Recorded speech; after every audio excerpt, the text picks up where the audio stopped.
Welcome back to the channel, and today we're going to be talking about the Drift Ghost XL.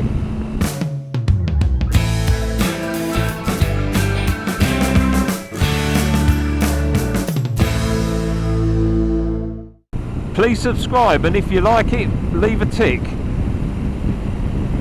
We're going to have just a quick chat about the Drift Ghost XL.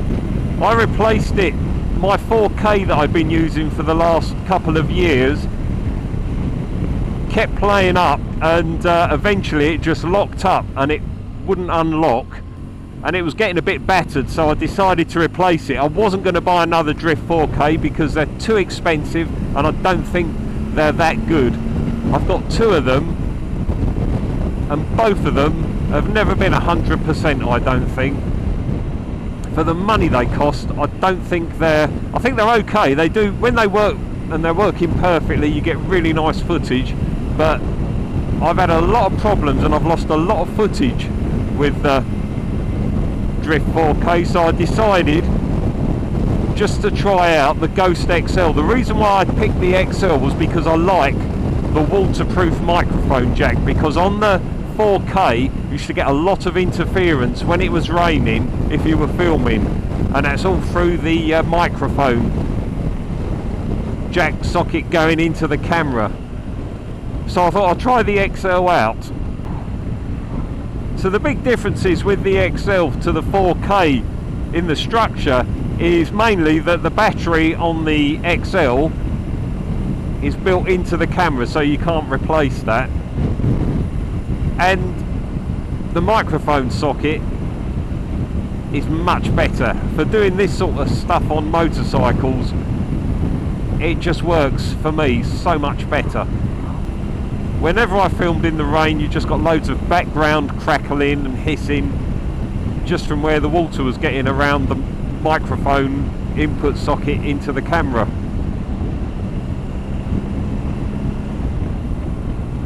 So I bought the XL back in sort of October time. It's an okay camera, it's a hell of a lot cheaper. It films fine.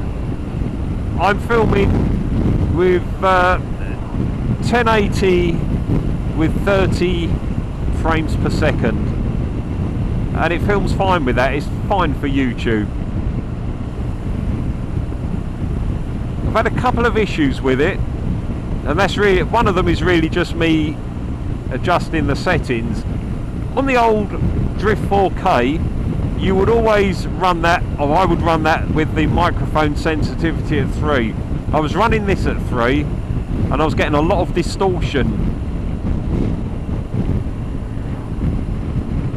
so I've set it to 2 and it seems a lot better. The other issue I had with the distortion, there seems to be a bit of a problem on the firmware on these, where if you run these from the start button, they seem to distort, and if you run them using the remote control that you can buy, they don't distort. Now I didn't really know about this, but I was getting the problem of the distortion.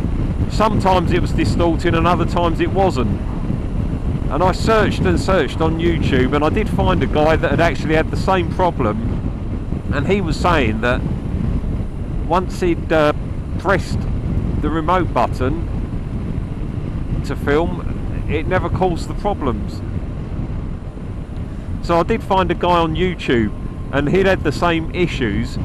He stumbled upon the problem of he stumbled across a simple cure, which was if you start the camera with the remote control button and stop it, it doesn't distort. Now this is quite poor, but for whatever reason it's doing this, which must be in the program somewhere, it does get you out of this problem. I think people have sent their cameras back and I don't think they've ever got anywhere particularly, but this suits me. I generally start the camera on the remote anyway. I always have on the other camera I did, so I just use the remote control button and I've never had any distortion since.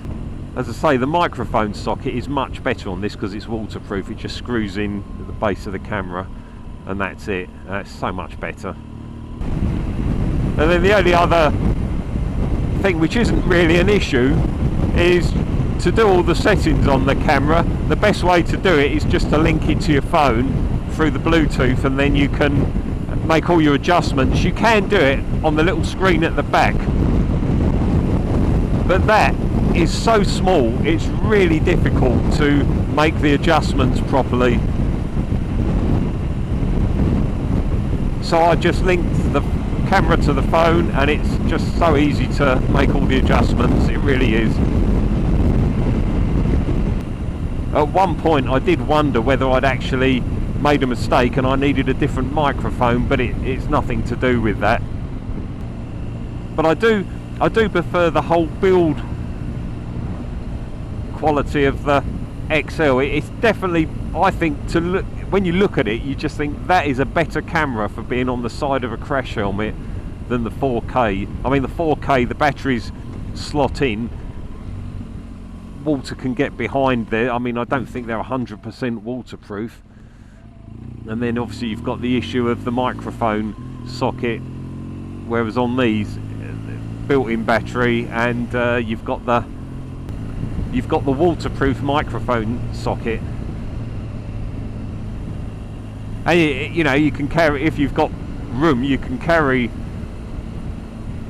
one of the power packs to charge the battery up if you're stopping for a cup of tea somewhere. But this battery, I think it lasts about 7 or 8 hours, so as long as you're not filming constantly, you're gonna get, you know, a good day's filming off of the camera. I've got a power pack. I mean, on the GS, if I'm out on the GS, in fact, if I'm out on the other bikes, I've got a tank bag or whatever, I just keep a power pack in the tank bag, and that's fine. They don't take up a lot of space, and you can charge your phone up. You know, you got that backup of the battery. You can even jump start your bike if the battery goes flat on some of them. So I hope this has been of some use to anyone out there that's struggling with voice distortion on a Drift Ghost XL.